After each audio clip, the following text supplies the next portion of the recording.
नमस्कार। आप देख रहे हैं रिपब्लिक राजस्थान और मैं हूं धर्मेंद्र सिंह और मेरा काम है सच दिखाना, दोनों पक्ष से बात करना। और आज हम आए हैं गांधी बाजार सांगानेर में कि एक कोर्ट में मामला चल रहा है अतिक्रमण को लेके। डीसी तक, सीएम तक मैटर गया हुआ है। आइए हम जानते हैं पक्ष और विपक्ष दोनों जने से कि क्या है मामला।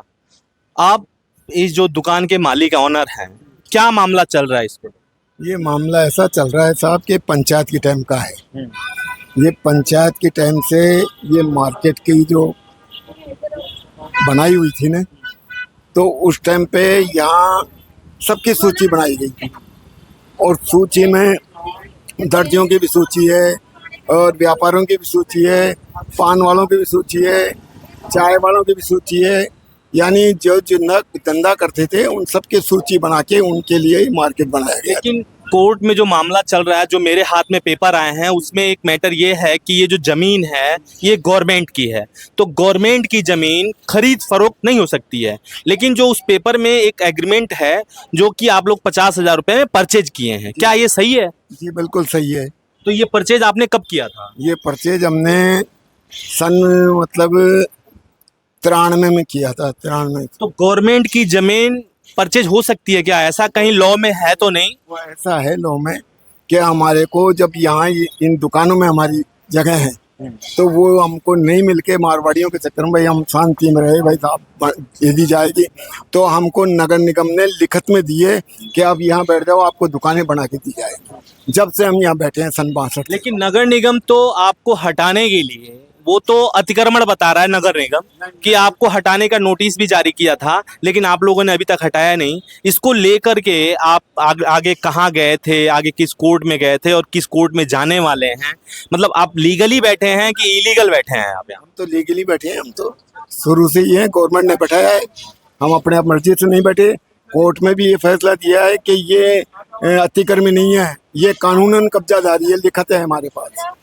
लेकिन नगर निगम की जमीन, गवर्नमेंट की जो जमीन है, इसको आप खरीद और बेच तो नहीं सकते हैं। लेकिन जो आपको बेचा है, क्या ये लीगल बेचा है? ये लीगल है कि किसी गवर्नमेंट की प्रॉपर्टी को आप, चाहे मैं, चाहे कोई भी बेच सकता है, खरीद सकता है? देखो ऐसा है, गवर्नमेंट की जमीन को अपन खरीद सकते हैं, गवर्नमेंट अपन को दे सकती है, मुआवजा ले सकती है, और वैसा ही हमारा काम हुआ है, वैसे ही हमारे पैसे जमा हुए हैं। लेकिन इसका जैसे कोई भी सबूत आपके पास है, कोई पेपर है आपके पास कि मतलब इस तरह से कि जमीन आपने खरीदा है, परचेज किया है, ऐसा कोई पेपर है आपके? हमारे पास रसीदें भी हैं, आई बात समझे, और प्रस्ताव भी लिया हुआ है पूरे मंडल का बैठ के। अच्छा, वो हमारे पास मौजूद है, कोर्ट में भी लगा हुआ है।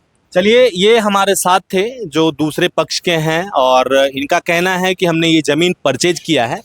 लेकिन आज पहली बार मैं सुन रहा हूं कि गवर्नमेंट की जमीनें खरीदी और बेची जाती हैं, और वो भी कहाँ, जो राजस्थान का जयपुर का राजधानी के अंदर विधानसभा क्षेत्र जो सांगानेर है, जो सीएम का क्षेत्र है, सीएम के क्षेत्र में अगर जमीनें खरीदी बेची जा रही हैं गवर्नमेंट की, तो ये सबसे शर्मनाक बात है। और आइए हम जानेंगे दूसरे पक्ष से कि उनका क्या मैटर है और इनको जो है नगर निगम ने लीगली नोटिस दिया है, उस पर नगर निगम ने क्या कार्रवाई किया है। आज हम जाएंगे डीसी साहब से, उनसे मुलाकात करेंगे, उन्होंने क्या कार्रवाई किया।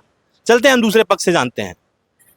आइए हम जानते हैं, एक पक्ष से हमने जाना और अब हम दूसरे पक्ष से जानते हैं कि क्या है यहाँ का जो अतिक्रमण का मैटर है, क्या गलत है, क्या सही है। आइए हम दूसरे पक्ष जानते हैं। थोड़ा सा आप अंकल आइए। आपका क्या नाम है अंकल? पूर्णामल तीर्थानी। क्या मैटर है ये अतिक्रमण को लेके जो आप लोगों का कोर्ट में मैटर चल रहा है? 50 साल से अतिक्रमण कर रखा है इन्होंने, और ये हटाने स्टे लग रहा है इनके ऊपर।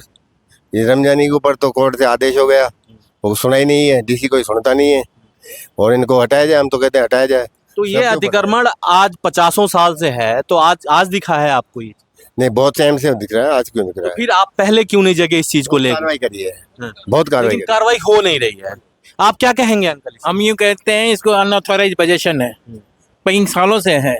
सरकार प्रशासन कोई ध्यान ही नहीं देता है, पैसे खाते हैं और इनको बैठा के रखे है।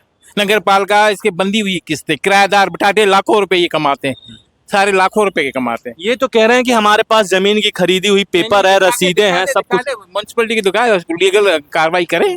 क्या कहेंगे भैया? आप आइए एक बार। इसको लेकर के जो ये अतिक्रमण को लेके आप कोर्ट में गए, डीसी के नगर निगम में गए, हर जगह जा रहे हैं, लेकिन कोई कार्रवाई आप कह रहे हैं नहीं हो रहा है, तो क्या ये 50 साल से अगर ये मैटर है तो आज आप लोग क्यों जगे हैं, पहले क्यों नहीं जगे इसको लेके? देखो, ये जो मामला है ये सरकार की निगम की जमीन है। इस पे क्या है कि 6 लोगों का कब्जा किया हुआ है और ये सरकारी भूमि की यहाँ पे खरीद फरोख्त हो रही है। पहली बात तो ये है कि सरकारी भूमि की खरीद फरोख्त कैसे हो सकती है? बाकायदा एग्रीमेंट पे ज़मीनें बिकी हुई है, उसके बावजूद भी कोर्ट का ऑर्डर है इनको हटाने का। कोर्ट से ऑर्डर होने के बाद भी निगम इनको हटा नहीं रहा है। निगम ने इनको नोटिस भी जारी किया हुआ है और कोई सुनवाई नहीं हो रही। हम मुख्यमंत्री जन सुनवाई केंद्र में भी कई बार जाके आए हैं। तो क्या नगर निगम कोर्ट से ऊपर है? नगर निगम के डीसी हैं, चाहे अपने कमिश्नर हैं, चाहे यहाँ के अधिकारी हैं नगर निगम के, क्या कोर्ट से ऊपर है? कोर्ट की बात को नहीं मानते नगर निगम के अधिकारी? अभी तक तो सर ऐसा ही लग रहा है कि बिल्कुल नहीं मांग रहा है, किसी प्रकार की कोई कार्रवाई नहीं हो रही। निगम खुद इनको हटाने के लिए जो है नोटिस जारी कर चुका है, उसको भी 1 साल हो गया। तो इन्होंने मेरे से जब मैं दूसरे पक्ष से जब बात किया तो इन्होंने ये कहा कि मेरा ज़मीन ये खरीदा हुआ है और बाकायदा मेरे पास उसका पट्टा है, मेरे पास सर्कुलर है उसका, हमने खरीद रखी है इसको। तो जब ये खरीद रखी है तो इनका तो अतिक्रमण तो हुआ ही नहीं है। सर ये सरकारी भूमि है, इन्होंने जो है ये अवैध कब्जा किया हुआ है। अभी जो कोर्ट का जो ऑर्डर है मेरे हाथ में है, ये बाकायदा आप दिखाइए, उधर दिखाइए, मैं कैमरामैन से कहूँगा। ये देखिए, ये सर कोर्ट का ऑर्डर है इनको हटाने का। उसके बाद में निगम ने इनको जो है नोटिस जारी किया हुआ है। उसके बाद में नोटिस का इन्होंने जवाब दिया हुआ है। इसमें इन्होंने ये लिखा है कि हमारे पास जो है इसका पट्टा चाहने के बाबत जो है पैसे जमा कराए हुए हैं, लेकिन ये मामला जो है कोर्ट में विचाराधीन था पहले, तो कोर्ट ने जो है निगम ने इनको जो है दोबारा नोटिस जारी किया है। कोर्ट से आपने इनको हटाने के लिए कोर्ट ने आदेश किया है इनको, लेकिन कोर्ट के आदेश के बाद भी ये हटा नहीं रहे, आपका कहने का मतलब ये है। लेकिन जो कोर्ट है आज से तो ये रह नहीं रही है। इनसे जब बात हुई, नहीं 50 साल से हमें यहाँ पे, और हम जो है हमारे को यहाँ बसाया गया है, हमारे को इसका बाकायदे एक एग्रीमेंट किया गया है कि मैं यहाँ रह सकता हूँ, मेरा है ये, और गवर्नमेंट ने दिया हमको। तो इस पर आप क्या कहेंगे? अगर गवर्नमेंट दे रहा है तो आप चाहे मैं कोई इनको लीगली हटा नहीं सकता। गवर्नमेंट ने सर इनको कुछ नहीं दिया हुआ है। अगर इनके पास इस तरह की कोई बातें लिखित में हैं तो सामने पेश करिए। और इनके खुद का जो है ना, ये निगम को जो है जवाब दिया गया है, इसमें किसी प्रकार की ऐसी कोई बात नहीं लिखी गई है। ये सर आप इन्होंने पेपर पेश करने के लिए मेरे से कहा है कि मैं पेपर दूंगा इसका, तो वो देंगे पेपर मेरे को। अगर सही है, हकीकत है, इनके पास पेपर है, तो इनको रहने में कोई डिनाई नहीं किया। बिल्कुल, अगर उनके पास पेपर है, किसी भी लीगल काम है तो फिर रह सकते हैं, कोई दिक्कत नहीं है। लेकिन ऐसी कोई बात है नहीं, ये सब झूठ है, बेबुनियाद है। ये आप जहां खड़े हैं, हम ये गांधी बाजार है सांगानेर में, और लोगों का कहना ये है, कुछ लोगों का, कि ये अतिक्रमण है, लेकिन जिस पे ब्लेम लगाया जा रहा है अतिक्रमण का, वो कह रहे हैं कि मेरे नाम से ये जो है पेपर है और मैंने यहाँ पे खरीदा है, आज से नहीं 50 साल से है। और देखते हैं इसमें आगे क्या मैटर। हम नगर निगम के डीसी से भी बात करेंगे, क्या अगर कोर्ट ने आदेश दिया है तो डीसी ने क्या कार्रवाई किया या कमिश्नर ने इनके ऊपर क्या कार्रवाई किया। अगर ये लीगली हैं तो इनको कोई टच नहीं कर सकता, अगर इलीगल है तो इनको हटाना चाहिए। और आप जहां खड़े हैं आज, ये विधानसभा क्षेत्र जो है सांगानेर है और सीएम का एरिया है, और सीएम के एरिया में इस तरह से कोई इलीगल कार्रवाई नहीं होनी चाहिए। कैमरामैन हर्ष के साथ मैं धर्मेंद्र सिंह, नमस्कार।